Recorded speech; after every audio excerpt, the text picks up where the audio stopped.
নমস্কার বন্ধুরা, বকুলের লাইফস্টাইল স্বাগত চ্যানেলে জানাই। সকলকে আজকে হচ্ছে স্বাগত রবিবার। জানাই। তো রবিবার সকাল থেকে নয়, আজ আমি সন্ধ্যা থেকে আপনাদের সঙ্গে এলাম। সকালে কিন্তু ব্লগ করার খুব একটা সময় পাইনি।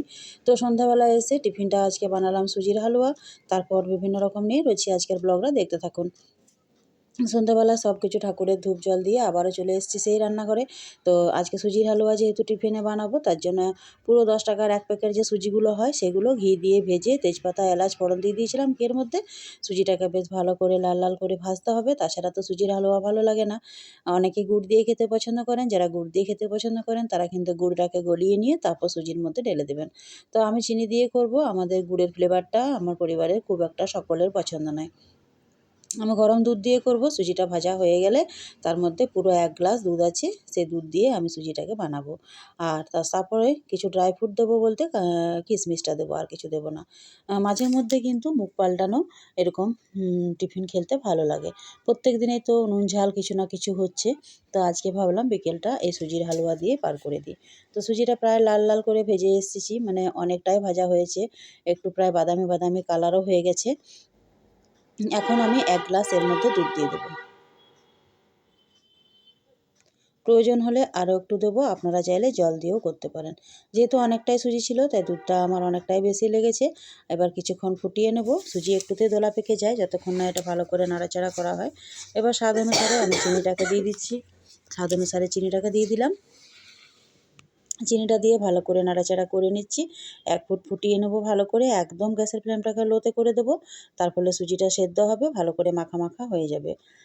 তারপর আমি এটাকে ঠান্ডা হওয়ার পর পিস পিস করে কেটে পরিবেশন করব। চাইলে গরম গরম হালুয়া টাইপের, যেটা চামচে করে লিকুইড জাতীয় খাওয়া যায়, সেটাও কিন্তু খেতে ভালো লাগে। তো আমি বেশ খানিকটা পরিমাণ দুধ দিয়ে দিয়েছি, এলাচ দিয়েছি, তেজপাতা দিয়েছি, বেশ সুন্দর ফ্লেভারটা কিন্তু উঠছে। এখানে দিয়ে দিলাম কিশমিশ কয়েকটা, মানে ড্রাই ফ্রুটের মধ্যে শুধু আমি কিশমিশটাই দিলাম, চাইলে আপনারা এর মধ্যে কাজুটা অ্যাড করতে পারেন। আরও যদি কোনো ড্রাই ফ্রুট খেতে ইচ্ছা করে সেটাকেও দিতে পারেন। তো কিশমিশটা দিয়ে নাড়াচাড়া করে নিচ্ছি। সুজি দেখুন আমার অনেকটাই দুধ টেনে নিয়েছে, বেশ মাখা মাখা হয়ে এসছে। আর এখন কিন্তু আমি গ্যাসের ফ্লেমটাকে লোতে করে রেখেছি, যাতে সেদ্ধটা বেশ ভালো মতো করে হয়। তো আজকে যেহেতু বিশেষ একটা দিন ছিল, দিনে অনেক কিছু রান্নাবান্না করেছিলাম। কালকে যেহেতু বলেছিলাম বিবাহবার্ষিকী ছিল বাংলা হিসাবে আজকে, তো তার জন্য আমি অনেক কিছুই আজকে করেছিলাম। মাছ, বেগুন ভাজা, আলু ভাজা, পোস্ত, বিভিন্ন রকমের সবজি। তো সেগুলো আর শেয়ার করতে পারিনি সকালবেলায় ব্যস্ততার জন্য। তো ভাবলাম যে সন্ধ্যে থেকে আপনাদের কাছে আসি। তো সুজিটা দেখুন আমার রান্না হয়ে গেছে। এবার ঠান্ডা করে তারপর আমি মেয়েদেরকে নিজে খাবো বা হাজব্যান্ডকেও দোকানে দিয়ে আসবো। তো যে সন্ধ্যাবেলা বাড়ি থাকে না, তো আজকে রবিবার, মেয়েকে ওদিন ছুটি দিয়েছিল বাচ্চাগুলোকে, সেই জন্য পড়তে এসছে। ওর উল্টাপাল্টা পড়াশোনা, এক বললে এক লিখে, সেটা একটু দেখুন। সবসময় কিন্তু ও বিপরীতটাই লেখে, আর লেখা কিন্তু খুব সুন্দর। যতটাই দুষ্টু ততটাই কিন্তু পড়াশোনা ভালো। কিন্তু এন বললে এস লিখে, এস বললে এন লিখে, এটাই ওর দোষ। Now.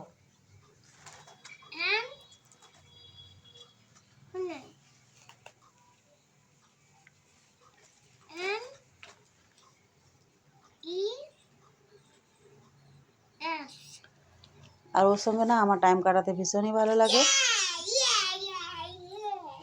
তারপর বাড়ির বাচ্চাগুলোকেও নিয়েও একটুখানি মেয়ে বসেছে। আমাদের যে দেওরের মেয়ে দুটো আছে, ওরাও কিন্তু পড়তে আসে, একজন এসছে আর একজন এখনই আসবে। পিছল কিন্তু তুমি যদি একটু কায়দা করে একবার উঠে পড়তে পারো, তাহলে দেখবে মাটি থেকে 6 ফুট একটা ডাল এমন ভাগ হয়ে গেছে যে তার উপরে চললে বেশ একটা দড়ির দোলনায় চেপেছি বলে মনে হয়। তো গাছটা কেমন বড় একটা গাছ। আর ওরা নিজেরাও পড়াশোনা করছে। তো আমার আজকের এই ছোট্টখাটো মিনি ব্লগের মতো ব্লগটি আপনাদের কেমন লাগলো অবশ্যই কিন্তু জানাবেন। আর আজকের ব্লগ এই পর্যন্ত।